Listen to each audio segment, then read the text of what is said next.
Ang pag-uusapan po natin ngayon ay isang pelikulang Pilipino noong 2002 na pinamagatang Manok Po, directed by Joel C. Lamangan, at ang genre ng movie na ito ay drama na kung saan ang kwento ay umiikot kay Don Luis Go na isang mayamang negosyanteng Chino at ang kanyang pamilya.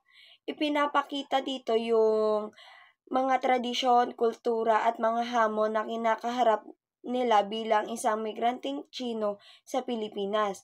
Tapos si Don Luis ay may 3 anak na sina Grace, Antonio at Fernando. Tapos kapag lipas ng panahon ay natasasangkot sila sa iba't ibang issue katulad ng pagmamahalan, negosyo at sa personal na suliranin. At doon sa pelikula ay pinapakita ang pagkakaiba ng mga henerasyon at kung paano nila hinaharap ang mga problema sa kanilang buhay.